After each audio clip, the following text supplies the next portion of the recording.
So I was speaking to a previous guest who was a corporate shaman. He said to me, doing what we're doing here and now, being a seeker, is not necessarily more conducive for a fulfilling life. He's met some people who is totally unaware, but they're just having a great life.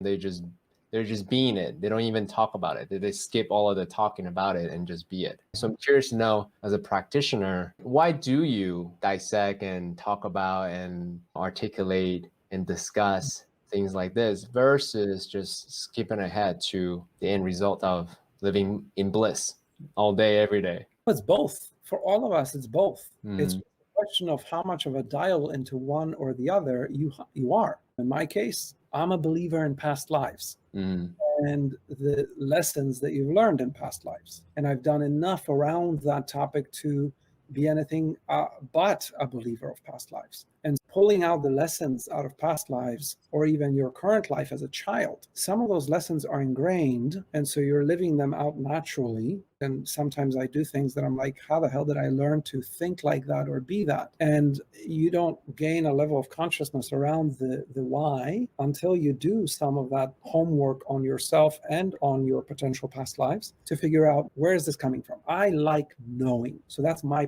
process. Yeah. On one hand, there are those unconscious things that you're living. But on the other hand, we've also been brought to this earth, to this particular experience in the universe, to expand on who we've been. And those lessons are the next stage. And so that naturally requires a certain level of learning. So one of the questions that gets asked is, why do we have the parents that we have? Yeah. Why did we choose those parents? There's a major component of the spiritual world that believes that we choose our parents, that we choose our siblings. And so when you put that hat on, you ask yourself, why the hell would I ever choose my whoever, my sister or my brother? And yet you did. And yet you did. So why did you? What lessons did your sister or brother or parents need to teach you, or how are they meant to shepherd you through this life in order for you to become your highest version of yourself in this life? Those are very interesting questions, but again, some of it you're already living. Some of the things that I'm living, I'm not questioning, I'm just living them. And people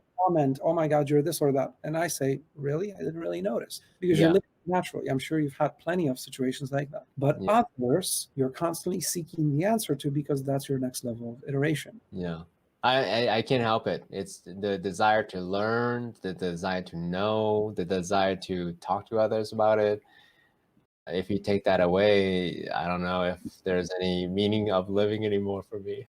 So, but I'm sure I probably figure something else to be curious about. It's just something that's within me, and you can't quench that fire. So thanks for sharing. It's hard, right? For entrepreneurs, it's difficult. I remember when I opened my first company, literally the company had me. There was no me. I was 80 pounds heavier. I was overeating all the time, because you're entertaining all the time. You're traveling the globe all the time.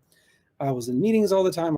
I was on conference calls all the time. There was no me. And for me, that process was that contrast that I needed to wake the hell up and say, wait a minute, who am I, right? I'm not my shareholders. I'm not my customers. I'm not my board. I'm not my investors. Where the hell is me? And so, right, wherever you are at in your journey, the question is around the next set of levels that would bring you closer to who you want to be. And the who you want to be really comes from your intuition. And so working on your intuition, if you're not particularly strong at it, and I used to not listen to my intuition. So even figuring out that process of how to listen to your intuition